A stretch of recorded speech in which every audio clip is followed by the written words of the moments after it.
아멘. 주님을 찬양합니다. 오늘 스가랴서 5장 할 차례죠. 스가랴서 5장 하기 전에 요 앞에 1장 1절 먼저 한번 읽어볼까요? 스가랴서 1장 1절. 주의 손에 아멘. 스가랴서 1장 예 읽어보세요. 다리오 제2년 여덟째 달에 여호와의 말씀이 이또의 손자이며 베레가의 아들인 신원자 스가랴에게 임하였다. 예, 이것에 대해서 의미들을 지난번에 얘기를 했거든요. 그래서 그 의미들을 합쳐가지고 얘기하면은 뭐라고 그랬죠? 정해진 때에 여호와께서 복 주시고 기억하시리라, 이런 말의 의미라고 그랬어요. 그러면은 하나님이 우리에게 때에 따라서 복을 주시겠다고 약속을 한 거예요.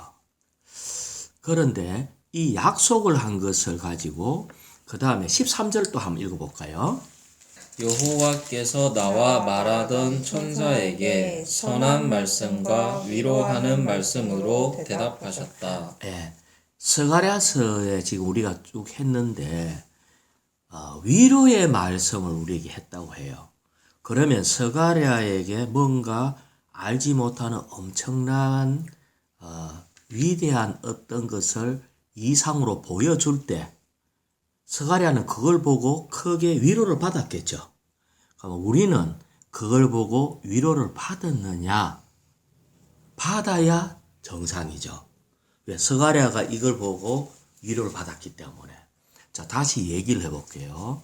지금 하나님이 지금 이스라엘 상태가 너무 안 좋은 거라. 왜? 밤이고 아주 골짜기 밑에 깊은 곳에 있고 아주 화석류 나무, 아주 이렇게 형편없는 그런 나무 가운데 있는 이런 이스라엘의 상태에서 하나님이 위로하시기 위해서 오셨다는 거예요. 그런데 이 위로받기 위해서 해야 되는 것이 있었는데 뭘 해야 되나 하니까 우리가 그분께로 돌아가야 되는 거예요. 우리가 하나님께로 돌아가고 하나님이 우리 안에 계시면은 하나님이 우리에게 위로의 이상을 보여줬어요. 그것도 5가지 이상을 보여요. 우리가 지난번에 다루었던 것이 5가지 이상을 보여줬어. 근데 오늘 다룰 것은 또 3가지 이상. 그래서 합계해갖고 8가지 이상을 보여준 거예요. 자, 우리가 첫 번째 이상이 뭔지에 대해서만 먼저 한번 볼까요? 1장 8절 한번 읽어봐요. 내가 밤에 보니 보아라, 한 사람이 붉은색 말을 타고 골짜기 바닥 화석류 나무들 사이에 서 있는데. 자, 여기에 우리 주님이 홍마를 타고 왔다 했어요. 그럼 지난번에 홍마가 뭐라고 그랬죠? 자, 보세요. 이 이상을 하나 보여준 것은 아까 뭐에 대한 거냐면은 백성을 위로하기 위해서 보여준 이상이라고 그랬어. 백성 상태는 가장 바닥에 있고 형편없고 억압당하고 밤이고 두렵고 혼돈 가운데 있을 때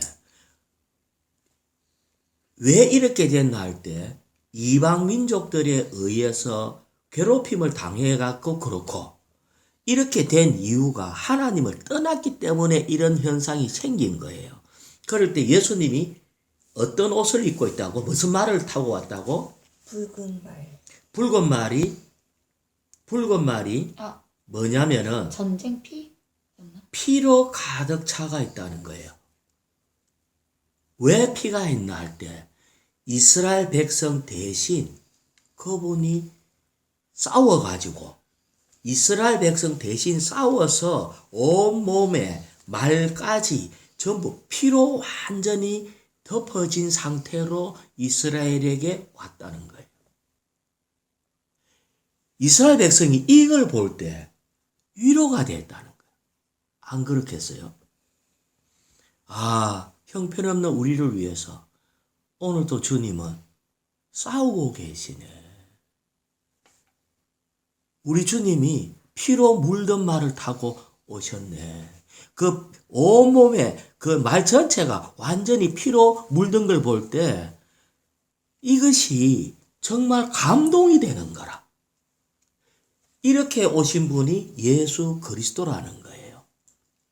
지금도 마찬가지로 이거는 이스라엘에게만 보여준 게 아니라 지금 만약에 실패하고 어려운 가운데 있고 밤이고 아주 혼돈되고 아주 두려운 가운데 있는 지체들이 있다면은 홍마 타고 오신 이 주님에 대한 이상을 봐야 된다. 자, 이번 주 오늘의 양식에서 이상이라는 단어에 대해서 말을 했어요. 뭐가 이상이었죠? 이상이라는 것은 첫 번째, 비범한 광경이다. 그러니까 그것을 볼 때 이거는 어떤 한 장면이, 자, 생각해봐요. 우리 주님이 온 전체가 피로 물들어 있는 이런 말을 타고 왔을 때 얼마나 화면에 피가 뚝뚝 떨어지는 이런 상황의 모습을 봤다 할 때에 그 잊어버릴 수가 없지. 이걸 보고 특별한 종류의 봄이라고 얘기해요. 어째 보면은 근데 그것만 보는 게 아니라 우리 주님이 우리 대신 원수를 갚아주고 그들을 적을 무찔러서 이렇게 피가 되었구나 하고 볼 때에 내재적인 봄을 봤다는 거예요. 그럴 때 주님 감사합니다. 우리 원수를 이렇게 갚아주시니 감사합니다. 이렇게 생각하는 것이 이상이다. 이런 이상은 봐야 한다는 거예요. 이것이 첫 번째 이상이었어요. 자, 두 번째 이상은 뭐였죠? 두 번째 이상은 2장 1절. 2장 1절. 내가 눈을 들어보니 한 사람이 있었고 그의 손에는 청량줄이 있었다. 자, 청량줄을 들고 계시는 한 사람. 지난번에 얘기할 때 청량줄을 들고 있다는 말은 뭐라고 그랬죠? 이것을 교회를 소유하기 위해서 청량한다고 그랬어요. 자, 그런데 우리가 보기에 또 역대로 교회가 약할 때도 많고 공격당할 때도 많고 지금은 모이기도 어렵고 옛날에는 또 핍박받아갖고 순교자도 많이 생겼고 이런 것들을 볼 때에 교회가 그렇게 강하지 못하고 완전히 건축되지 못했을 때 이 이상을 봤다는 거예요. 내가 교회를 건축한다. 이것이 하나의 큰 이상이었어요. 그때 뭐라고 얘기했어요? 2장 5절을 한번 읽어봐요. 내가 예루살렘을 둘러싼 불성벽이 되고 자, 성 안에 뭐라고 얘기했나까? 내가 예루살렘을 둘러싼 불성곽이 되겠다. 이 말은 내가 다 막아줄게. 교회가 아무리 핍박을 당하고 너희들은 겁에 질려서 도망도 가고 하지만은 그들 마음대로 안 된다. 내가 교회를 건축하기 위해서 불성곽이 돼서 원수의 모든 공격 내가 다 막아줄게. 이런 불성곽이 된 주님이 뭘 내가 이상으로 봤다면 위로가 될까 안 될까? 얼마나 위로가 되겠어요. 우리가 볼 때 너무 형편없어 보이고 맨날 도망만 다녀야 되는 것 같고 우리가 볼 때 너무나 연약해 보이는데 주님이 겁내지 마라. 내가 불성곽이다. 이러면서 우리를 보호하는 모습을 보여줄 때 이 이상을 본 사람은 우리 현실을 보지 않고 이걸 볼 때에 우리는 담대하게 굳게 설 수 있어요. 간정을 강하게 선포할 수 있어. 자, 그래서 뭐라고 얘기했나니까 오늘의 양식에 이상에 관해서 이래 얘기했어요. 하늘에 속한 이상은 우리를 지배하고 우리를 제한하고 우리를 통제하고 우리를 지시하고 우리를 보존하고 변혁하고 진정한 하나님에 지켜준다. 우리가 만약에 불성곽으로서 주님이 보호하는 모습을 볼 때에 우리가 절대로 여기에서 두려워서 도망간다든지 배반한다든지 이렇게 하지 않는다는 거지. 왜? 우리 주님이 나를 지켜주니 우리를 이상이 나를 보존한다. 우리는 진정한 하나 안에 있다. 우리는 계속 전진할 수 있고 담대함이 있다. 자, 우리는 알아야 돼요. 악한 자에 의해서 어떨 때는 교회가 싸워져 가지고 막 분열이 생겨가 막 나눠지는 것 같아. 그럴 때 아이고 교회가 이러면 어쩌나, 이러면 큰일 나는데, 이렇게 생각할 이유가 없다. 우리가 보기에는 분열이 있는 것 같고 싸우는 것 같고 아니면 이 밖에서의 공격이 있어서 아주 사라질 것 같은 이 바람 부는 등잔처럼 곧 꺼질 것 같은 이런 게 있지만, 우리 주님이 내가 불성광이다. 이걸 우리는 이상을 봐야 된다. 왜? 예전뿐만 아니라 지금도 주님은 불성광으로 우리를 지켜주기 때문에 그렇다. 자, 세 번째 이상. 자, 잊어버리기 전에 첫 번째 이상 뭐라고요? 폭망. 예. 주님이 대신 우리를 위해서 대신 싸운다. 여기에 대한 이상을 가져야 돼. 그분의 피를 생각하고. 두 번째 이상 뭐라고요? 주님이 교회를 건축하고 불성광으로 교회를 보호한다. 세 번째 이상 뭐냐면은 더러운 옷을 서 입고 있는 요수아를 얘기합니다. 더러운 옷.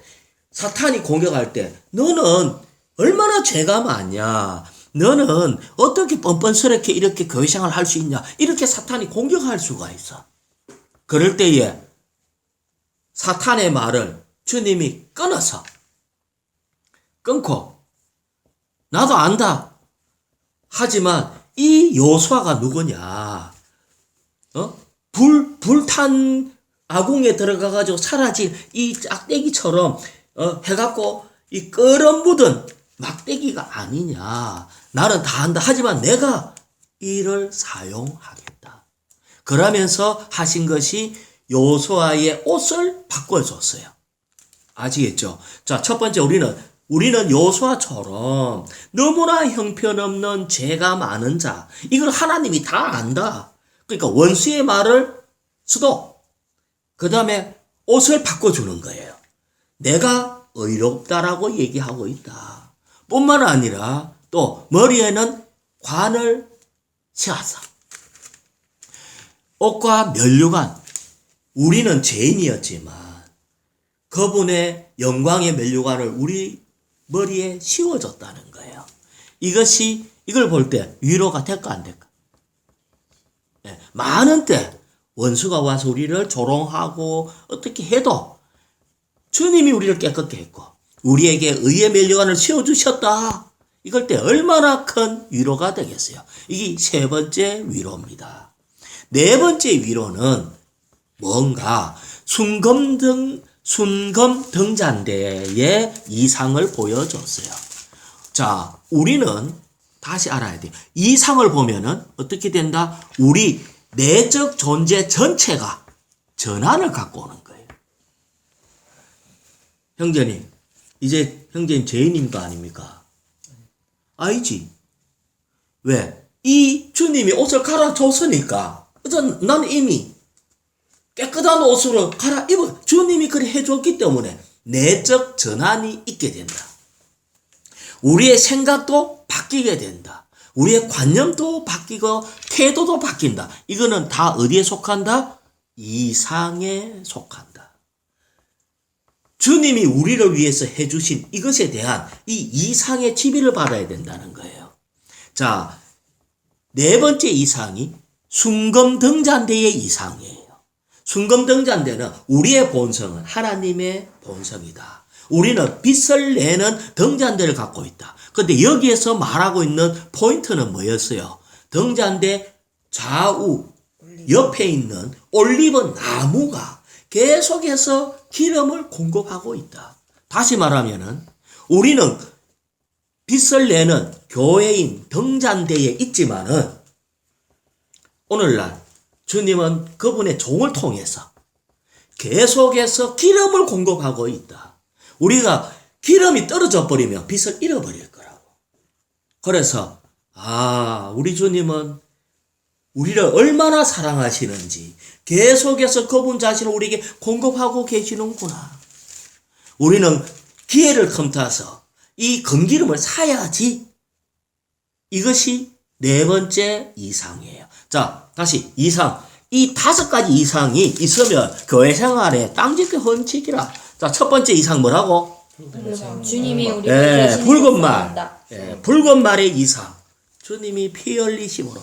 자, 두 번째 이상. 불성과 청량과 불성. 예, 아주 이게 청량의 주를 갖고 계시고 불성광이 되신 그리스도. 세 번째 이상. 더러운 옷을 입고 있는 여호수아. 예, 더러운 옷을 입고 있는 요수아. 네 번째 이상. 순금장대 예, 순금등잔대. 예. 자, 여기에서 여기에 내가 한 개 빼먹었어. 내가 빼먹었어. 두 번째 이상을 빼먹었어. 1장 18절. 내가 눈을 들어보니 내 뿔이 있었다. 내 뿔에 대한 이상. 예. 이게 두 번째 이상이에요. 내 뿔에 대한 이상. 이 내 뿔에 대한 이상이 뭐냐면은 이 바벨론부터 시작해서 바벨론이라는 인간 정부의 최초의 인간 정부 바벨론을 뿔로 무너뜨리는 장인이 나와 있어. 그것이 메데 바사, 즉 페르시아 이 수양의 뿔로 이걸 쳐서 없앴죠. 그 다음에 이 페르시아 수양을 친 것은 염소로 쳤는데 거기 헬라 제국. 이 헬라 제국을 친 것은 로마 제국이 헬라 제국을 또 쳐서, 그러면 이 로마 제국, 지금은 로마 제국인데 이 로마 제국을 치는 것은 사람 손으로 하지 아니하고 뜨인 돌로 이루어진 가장 기술자이신 그리스도가 와서 그를 끝낸다. 이것이 내 뿔이에요. 우리 주님은 기술자라는 거지. 우리가 생각할 때는 이게 어떻게 되겠나 하는데 주님은 때가 되면은 하나씩 끝내고 또 다른 힘을 빌려서 또 끝내고 맨 마지막에는 우리 주님이 직접 오셔서 완전히 끝낸다. 자, 이제 그럼 5가지 다 했어요. 그죠? 첫 번째, 홍마. 두 번째, 내 뿔. 세 번째, 청양줄. 네 번째, 더러진 요소아. 5번째, 순금등잔대의 또 두 형제. 여기에 대한 이 5가지는 뭐 하기 위해서 주셨다? 우리를 위로하기 위해서. 자, 우리는 이 위로의 어떠함을 그냥 듣고 외우는 것의 문제가 아니라 이것의 이상을 볼 때에 우리는 이 이상이 우리 생활에 적용이 됩니다. 자, 오늘은 뭐냐면은 이제 5장으로 들어가는데 이 5장에는 뭐가 나오나 하면은 소극적인 방면의 이상입니다. 요 앞에는 적극적인 이상 5가지. 이번에는 지금부터는 소극적인 이상 3가지입니다. 왜 소극적이냐 하면은 이것도 이상은 이상인데 이것은 심판하고 관계가 있어요. 이 땅 위에 있는 악한 사람들과 악한 것에 대한 하나님의 우주적인 심판하고 관계가 있기 때문에 소극적인 이상 3가지가 있어요. 자, 먼저 3가지를 한번 얘기를 해볼게요. 첫 번째는 따라 해볼까요? 날아가는 두루마리. 그 다음에 에바의 이상. 그 다음에 내 병거의 이상. 이 3가지는 심판하고 관계가 있습니다. 자, 그래서 이제 5장 1절 돌아가면서 읽읍시다. 내가 다시 눈을 들어보니 날아다니는 두루마리가 있었다. 자, 여기에 보면 이제 눈을 들어서 다시 보니까 두루마리는 두루마리인데 날아가는 두루마리래. 자, 여기에서 말하는 두루마리는 뭐냐면은 그 뒤에 2절에 보면 이 두루마리에 대한 설명이 있어요. 자, 2절. 그가 내게 물었다. 무엇이 보이십니까? 내가 대답하였다. 날아다니는 두루마리가 보이는데 그 길이는 20규빗이고 너비는 10규빗입니다. 자, 길이는 20규빗, 넓이는 10규빗. 이 두루마리가 있어요. 자, 여기에 두루마리는 예전에 두루마리가 어디에 필요했나마 성경 말씀을 쓸 때 필요한 게 두루마리예요. 그래서 항상 파피루스 종이 이런 데 서가지고 돌돌 말아갖고 이렇게 보관을 했거든. 이게 말씀이라고. 말씀은 말씀인데 크기가 20 곱하기 10이라. 그래서 다시 말하면 10 더하기 10이에요.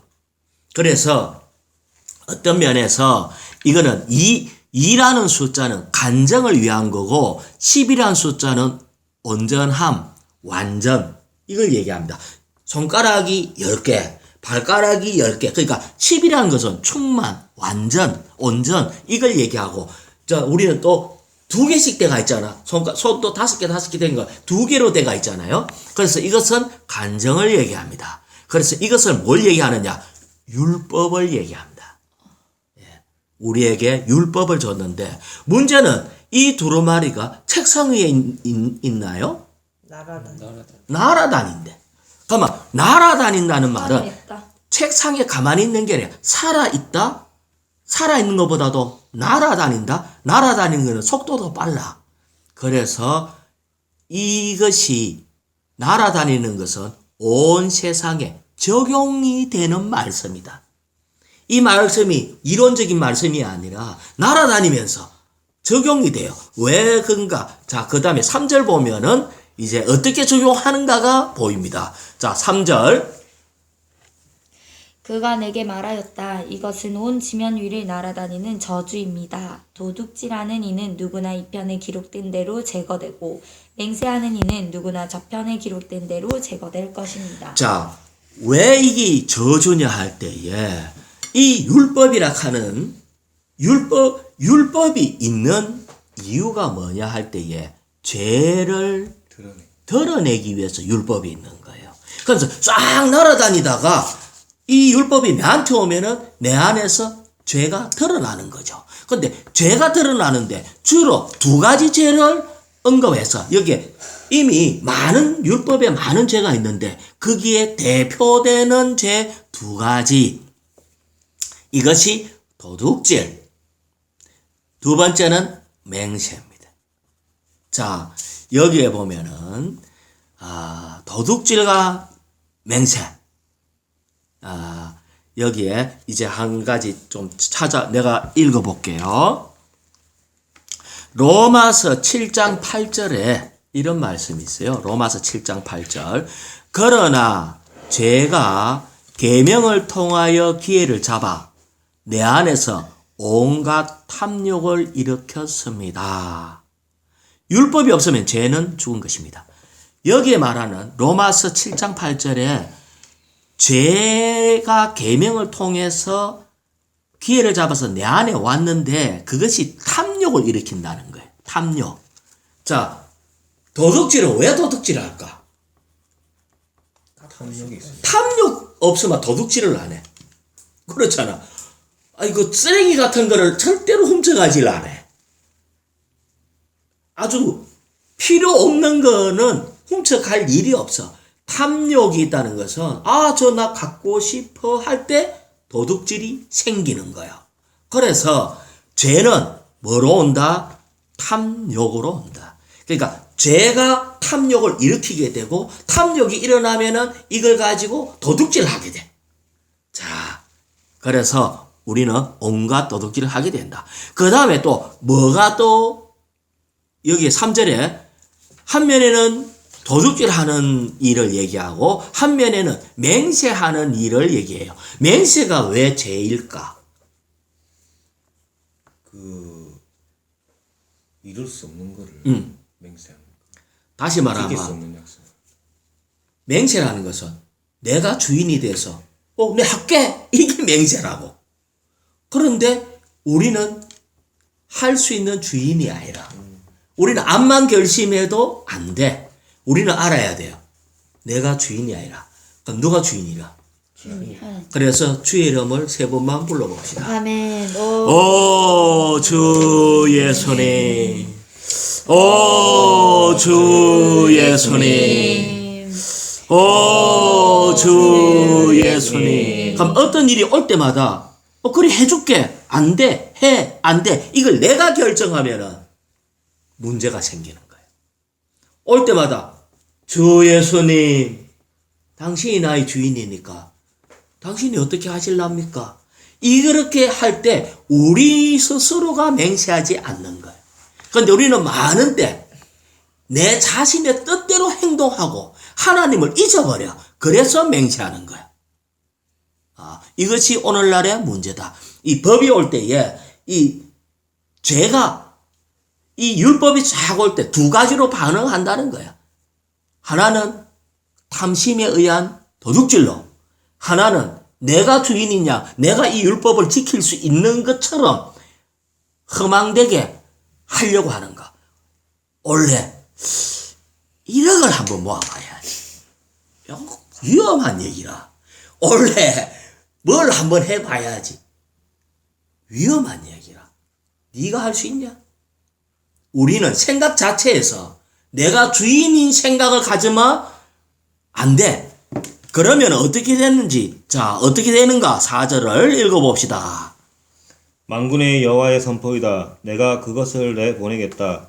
그것이 도둑질하는 이의 집과 내 이름으로 거짓 맹세하는 이의 집에 들어가 그 집 안에 머물면서 그 집의 나무와 돌을 모두 소멸할 것이다. 자, 여기에 만군의 여호와가 선포한대.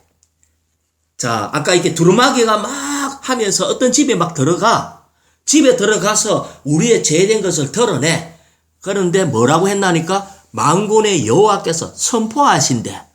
내가 그것을 내보내겠다 라고 얘기를 하는데, 자, 도둑질을 하는 이의 집에 들어간대. 자, 여기에 조금 이해해야 되는 것이, 도둑질 하는 사람에게 들어가는 게 아니고 도둑질 하는 사람의 집에 들어가. 맹세하는 이에게 이 법이 적용되는 게 아니고 맹세하는 이의 집에 들어가. 아마 이 집이라 하는 게 뭔가 할 때, 집은 여기에서 지금 말하고 있는 것은 그 나라, 우리 개인의 어떠한 것보다 포괄적으로 그들이 머물러 있는 어떤 조직들, 나라, 이런 것을 얘기하고 있어요. 자, 그런데 이 집에 들어갔는데 하나님이 어떻게 역사했죠? 이 집에 들어가서 하신 일. 나무와 돌을 모두 소멸하랬어. 그래 되면 어떻게 되지? 그럼 집이 무너져. 그렇죠. 이렇게 하면 내가 그 집을 무너뜨리겠다는 거야. 아까 이 집이 나라라고 그랬지. 나라라든지, 물론 크게 보면 나라. 하지만 어쨌든 이것이 그러면은 자, 도둑질하는, 그러니까 이거는 한 면에는 이 그 어떤 높은 관리, 이 고위 관직에 있는 사람들이 도둑질하는 이가 있어. 그러면은 그 사람이 있을 때 그것을 무너뜨리겠대. 자, 내가 예를 들어서 얘기하겠습니다. 도둑질하는 거에 대한 예. 어떻게 해서 도둑질하는가? 나라가 어떻게 도둑질하는가? 예전에 1차 세계대전이 일어났을 때 독일이 패전국이 됐어. 그래갖고 많은 돈을 각 나라에 이제 전쟁에 승리한 나라에게 돈을 물어줘야 돼. 패전국이니까.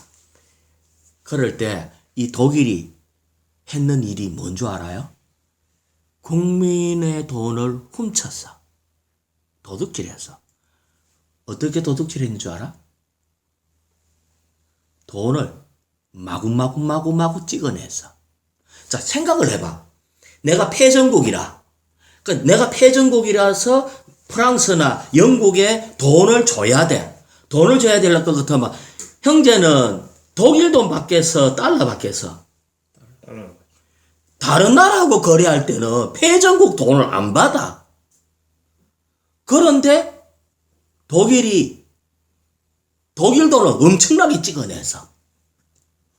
그래갖고 독일이 원래 빵 한 덩이가 1만 마르크라고 해. 예를 들어서. 근데 돈을 엄청나게 찍으니까 나중에 100만 마르크, 억 마르크 빵 한 덩이 살락하면 조 마르크를 줘야 빵 한 덩이를 살 수 있었어. 그래서 누가 그러잖아.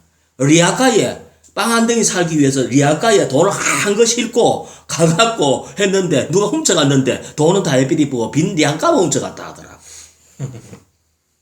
왜 그게 도둑질일까? 그게 왜 도둑질이 될까? 이해 못하겠어요? 나중에 가치를 다 가지고. 국민이 다 갚아야 되잖아. 아니 원래 내가 갖고 있는 돈 갖고 빵 한 덩이를 살 수 있었어. 내 주머니에 있는 돈만 하면 빵을 몇 덩이라도 살 수 있었는데 돈을 너무너무 찍어내니까 이제 내 주머니 다 털어도 빵 한 덩이를 못 사.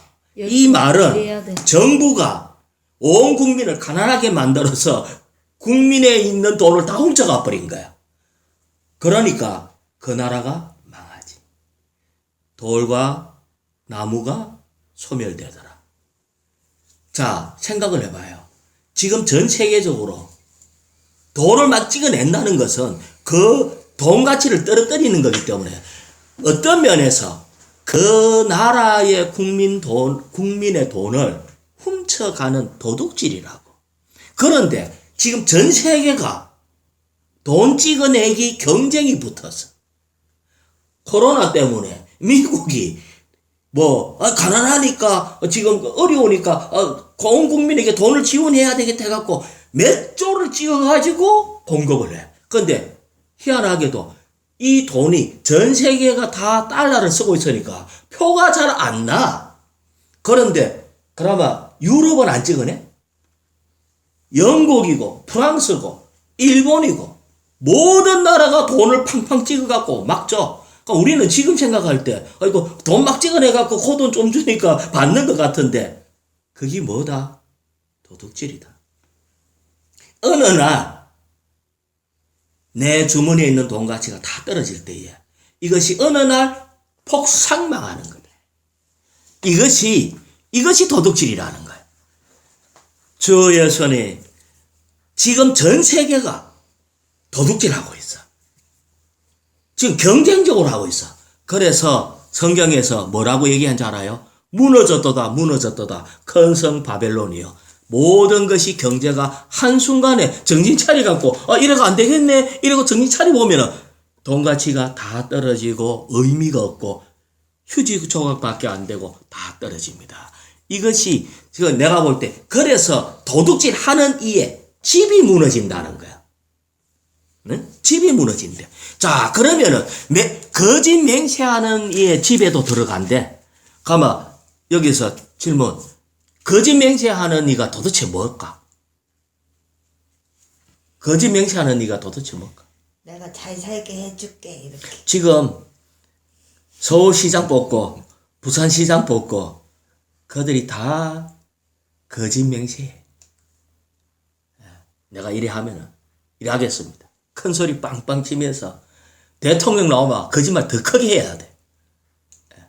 그런데 그게 하기는 그래 해놔놓고 나중에 보면 없어. 더 가난해져 버렸어. 이게 거짓 맹세하는 정치인들의 빈 공약과 같아. 크게 거짓말하는 사람들. 어떤 면에서 거짓말 크게 하다가 결국은 이것을 지키지 못해서 쫓겨나는 사람이 너무 많은 거야. 그래서 주 예수님 우리에게 이렇게 보여줍니다. 자, 이것이 바로 뭐냐? 날라다니는 두루마리를 얘기한다.